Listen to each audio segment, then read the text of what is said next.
नमस्कार। हम लोग पढ़ रहे हैं दो ध्रुवीयता कांड। तो हमने देखा कि किस तरीके से सोवियत प्रणाली का विघटन होता है, सोवियत प्रणाली खत्म हो जाती है और एक ध्रुव समाप्त हो जाता है, सोवियत संघ। इसमें हम देखेंगे कि मिखाइल गोर्बाचोव की क्या नीतियां थी ऐसी जो फेल हो गई। ये आप देख रहे हैं सोवियत संघ, ये है मिखाइल गोर्बाचोव।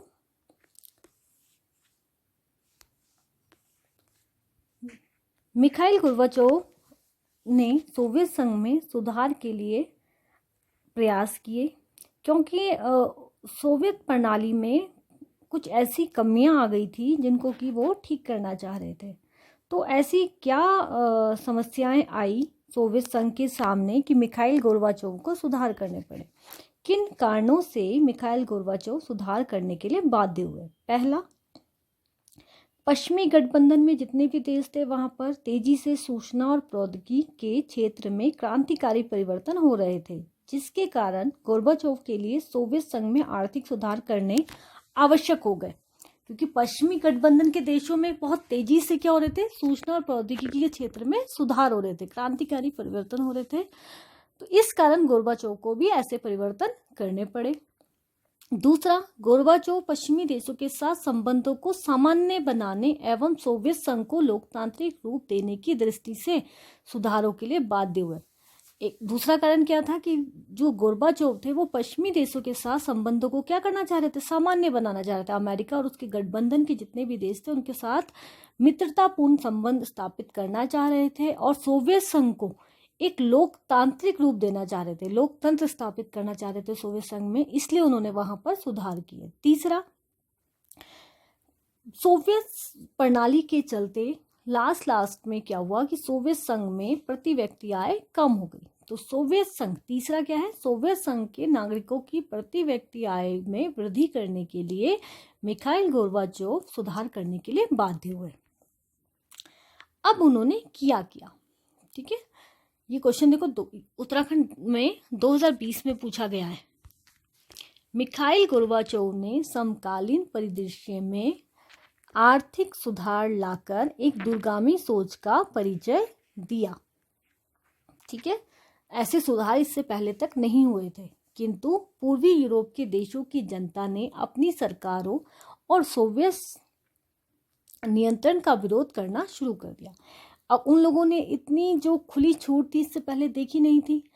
जब अचानक से मिखाइल गोर्बाचोव ने अपने जो देश थे, जो गणराज्य में जितने क्षेत्र थे, सबको छूट दी, तो और पूर्वी यूरोप के देशों में भी वो छूट लागू हुई। तो पूर्वी यूरोप के देशों की जनता ने क्या करा, अपनी सरकारों का विरोध करना शुरू कर दिया और सोवियत नियंत्रण का भी विरोध करना शुरू कर दिया। और पूर्वी यूरोप की जो साम्यवादी सरकारें थी वो क्या हुई, एक के बाद एक गिर गई। और उन लोगों ने किसका समर्थन किया, पूंजीवाद का। देश के भीतर भी गोर्बाचोव के आर्थिक राजनीतिक सुधारों और लोकतंत्रीकरण की नीति का कम्युनिस्ट पार्टी के नेताओं द्वारा विरोध शुरू हो गया।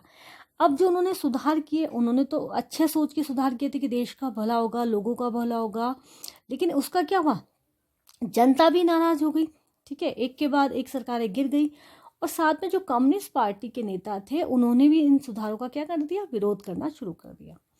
परिणाम स्वरूप 1991 में कम्युनिस्ट पार्टी से जुड़े क्रमपंथियों के समर्थन से 1991 के दिसंबर में गोर्बाचोव की सरकार का क्या हो गया, तख्ता पलट हो गया, ठीक है। जब गोर्बाचोव की सरकार का तख्ता पलट हुआ तो कौन बना, येल्त्सिन के नेतृत्व में सोवियत संघ के 3 बड़े राज्य रूस, यूक्रेन और बेलारूस ने सोवियत संघ की समाप्ति की घोषणा कर दी।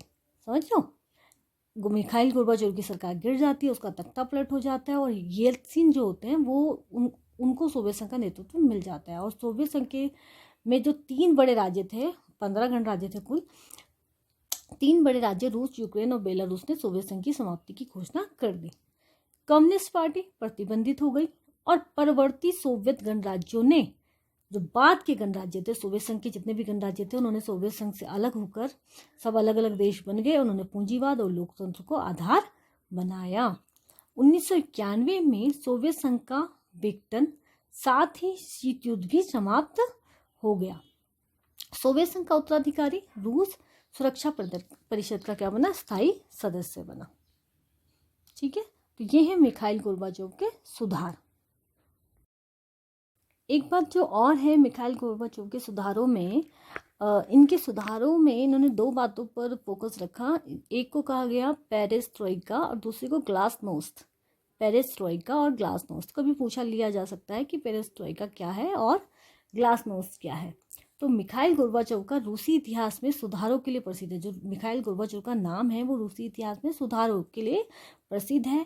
और उन्होंने जो सुधार किए, एक तो पेरेस्ट्रोइका क्या मतलब अर्थव्यवस्था की पुनर्संरचना करी, दूसरा ग्लासनोस्त मतलब खुलेपन की नीति को क्या करा, बढ़ावा दिया, कि आर्थिक और राजनीतिक सुधार किए। तो कभी पूछा जा सकता है कि पेरेस्ट्रोइका का मतलब क्या है, अर्थव्यवस्था की पुनर्संरचना, और ग्लाइनोस्त का मतलब क्या है, खुलेपन की नीति।